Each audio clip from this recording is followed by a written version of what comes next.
What's up, people? I'm the tech boss, Mandel's computer-generated avatar. My job is to inform you about all things AI. Here's the latest. Tech boss, I have a question that might make people uncomfortable.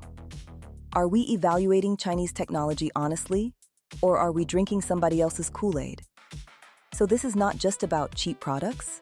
That is the right question. And let me be clear up front. We are not saying ignore national security. We are not saying trust any government, any company, or any AI model just because the price is good. We are saying this: when people who actually use the tools start comparing what is available in China against what Americans are allowed to buy, some of the old assumptions start looking shaky. Exactly. Some of the Chinese products we are told to fear are not barely good enough. Some of them are excellent, and in a few categories, they may be ahead. Let's start with AI, because that is where the conversation is moving fast.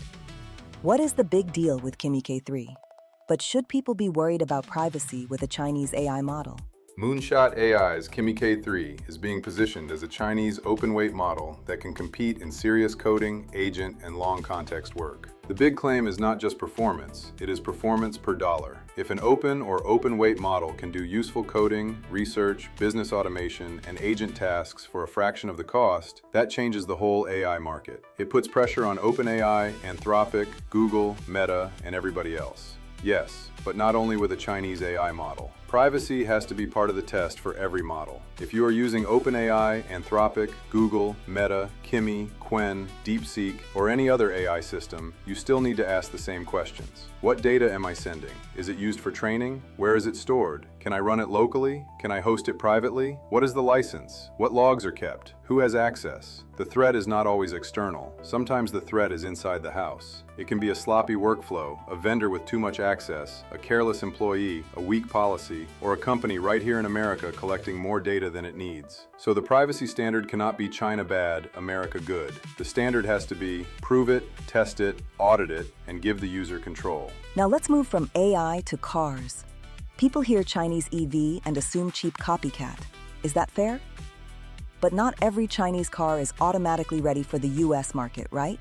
Not anymore. Mandel is a technology expert, and from that perspective, the Chinese EV market is not just making cheap cars. In many cases, especially in luxury electric vehicles, the technology, interior experience, battery innovation, software integration, and price-to-feature ratio are far beyond what most Americans are allowed to compare in person. Ask reviewers who actually drive vehicles from all over the world, people like Forrest and others who specialize in global car reviews. When you see what is being sold in China, the American EV market starts looking expensive, limited, and protected. Correct. Safety certification, service networks, parts availability, software rules, tariffs, and data security rules all matter. But we should be honest about why many Americans never get to choose. Is it because the products are unsafe, or is it because they are too competitive? Now drones.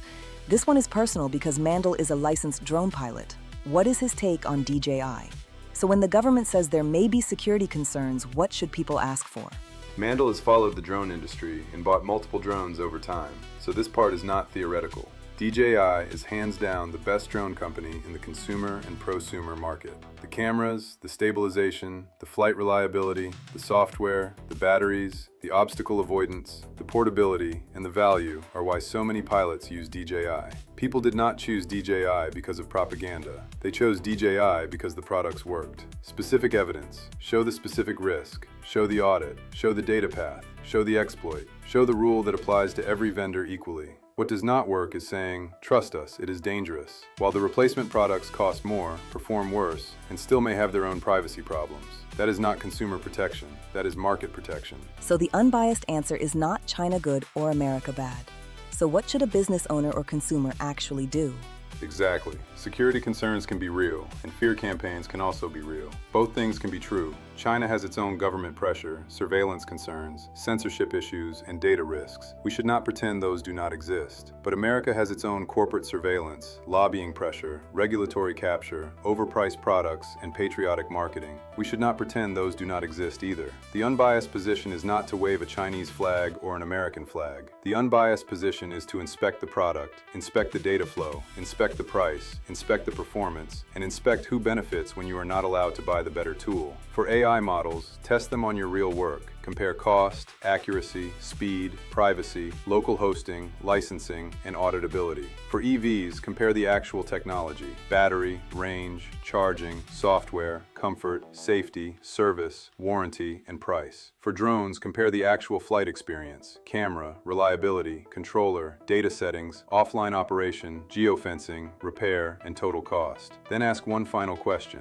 are we protecting people from unsafe technology, or are we protecting expensive technology from people? Because competition is supposed to make tools better and cheaper. And if the only way to win is to keep better and cheaper products away from the customer, then maybe the problem is not the foreign product. Maybe the problem is the story we were told about it. AI, conceive it, then achieve it.